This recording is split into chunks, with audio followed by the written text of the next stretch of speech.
और इस वक्त आजम खान की सदस्यता से जुड़ी बड़ी खबर आ रही है। सुप्रीम कोर्ट में दायर की गई याचिका की आज सुनवाई होनी है। पी चिदंबरम आजम खान के वकील, आजम खान को 3 साल की सजा हुई है। तो आजम खान की सदस्यता से जुड़ी खबर, सुप्रीम कोर्ट में दायर की गई है याचिका, आज ही होगी याचिका पर सुनवाई। पी चिदंबरम है आजम खान के वकील। आजम खान को 3 साल की सजा हुई थी। इस दौरान उनकी सदस्यता भी रद्द कर दी गई है विधानसभा की। अब इसे लेकर सुप्रीम कोर्ट में चैलेंज किया गया है, एक याचिका दायर की गई है और आज इस पर सुनवाई होनी है। पी चिदंबरम, हम आपको बता दें, आजम खान की तरफ से पैरवी करते दिखाई देंगे। आजम खान को 3 साल की सजा हुई है, जिसकी वजह से उनकी विधानसभा की सदस्यता भी रद्द कर दी गई है। अब इसी मामले को लेकर सुप्रीम कोर्ट में आजम खान की तरफ से याचिका दायर की गई है, जिस पर आज सुनवाई होगी। बातचीत करने के लिए सुशील इस वक्त हमारे साथ जुड़ गए हैं। सुशील, कितने बजे इस पर सुनवाई होनी है? जी देखिए, ये माना जा रहा है कि इस पूरे मामले पर आज लगभग 12:30-1 बजे के आसपास सुनवाई होगी, क्योंकि आजम खान की जो सदस्यता रद्द की गई है उसके खिलाफ आजम खान सुप्रीम कोर्ट पहुंचे हैं। उनकी तरफ से ये कहा गया है कि जैसे निचली अदालत के द्वारा फैसला आया, उसी फैसले के बाद लगातार इलेक्शन कमीशन की तरफ से नोटिफिकेशन आ गया चुनाव को लेकर और उनकी सदस्यता को रद्द कर दिया गया। हालांकि जब इस पूरे मामले में उनके वकील, यानी कि इस पूरे मामले में वकील पी चिदंबरम ने जस्टिस चंद्रचूड़ के सामने मामले सुनवाई के बाद की तरफ से कहा गया कि हाईकोर्ट चूंकि 2 दिनों के लिए बंद हो गया है, ऐसे में अगर आप सुनवाई नहीं करेंगे तो काफी देर हो जाएगा।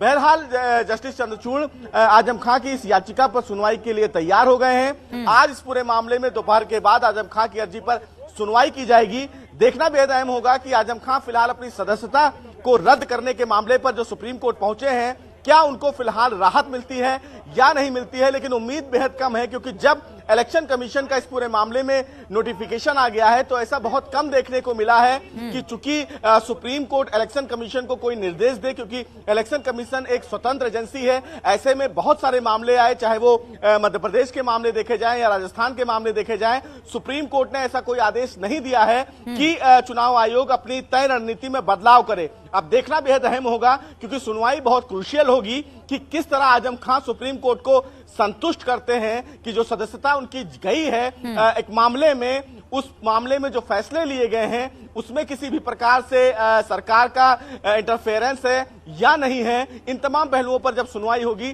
तभी तस्वीर साफ होगी। ठीक है सुशील, इस खबर पर हमारी नजर बनी रहेगी। लेकिन एक और खबर सुप्रीम कोर्ट से ही आज आई है, आप हमारे साथ बने रहे, इस पर जानकारी लेंगे। सपा नेता अब्दुल्ला आजम के जन्म प्रमाण पत्र का यह पूरा मामला है, जहां पर सुप्रीम कोर्ट अब्दुल्ला आजम को बड़ा झटका लगा है। सुप्रीम कोर्ट ने अब्दुल्ला आजम की याचिका को खारिज किया है।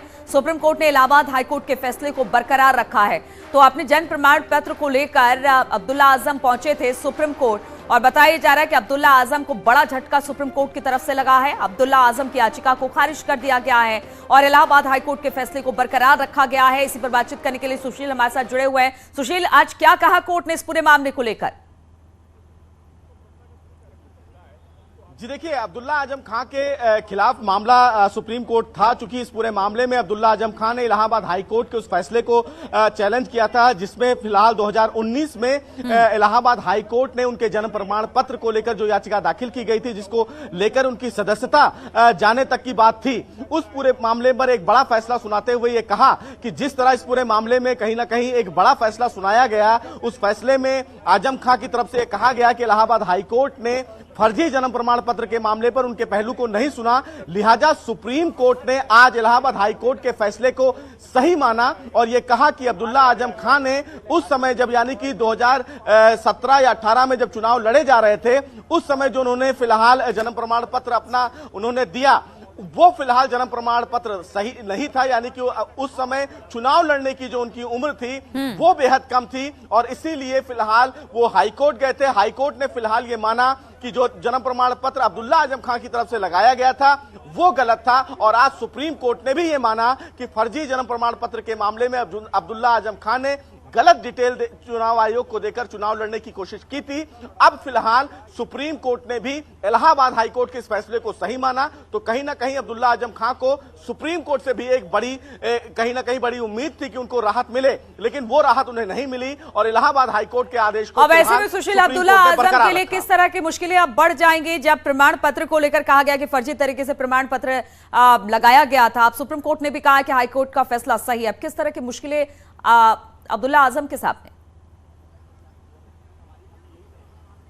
जी देखिए, फिलहाल जिस चुनाव को लेकर ये पूरा मामला था, ऐसे में इस पूरे फैसले से बहुत ज्यादा फर्क अब्दुल्ला आजम खां के इस केस पर नहीं पड़ेगा, क्योंकि उसके बाद 2024 या 22 में जब चुनाव हुआ था उस समय उनकी उम्र बढ़ गई थी। लेकिन जो फिलहाल इससे प्रीवियस इलेक्शन था जिसमें उन्होंने चुनाव लड़ा था अपना गलत डिटेल देकर, उसको फिलहाल कहीं ना कहीं इफेक्ट करेगा। हालांकि 2019 में इस पूरे मामले में अब जब कोई चुनाव की दूसरी घोषणा होती है तो पुराना जो मामला होता है वो नल एंड वाइड माना जाता है, लिहाजा इस पर कोई खास फर्क अब्दुल्ला आजम खां को नहीं पड़ेगा। लेकिन चूंकि 2019 के मामले में उन्होंने सुप्रीम कोर्ट में अर्जी दाखिल की थी और ये कहा था कि इलाहाबाद हाईकोर्ट के फैसले की संरचना की जाए और इस पर विशेष सुनवाई की जाए, तो सुप्रीम कोर्ट ने फिलहाल ये माना कि उस समय अब्दुल्ला आजम खां की तरफ से जो डिटेल फिलहाल चुनाव आयोग को चुनाव लड़ने के लिए दी गई थी अपने उम्र को लेकर, वो फिलहाल डिटेल गलत थी और इस पूरे मामले में सुप्रीम कोर्ट ने उनको दोषी मानते हुए उनकी याचिका को खारिज कर दिया है। ठीक है सुशील, बहुत बहुत शुक्रिया आपका तमाम जानकारी हम तक पहुंचाने के लिए।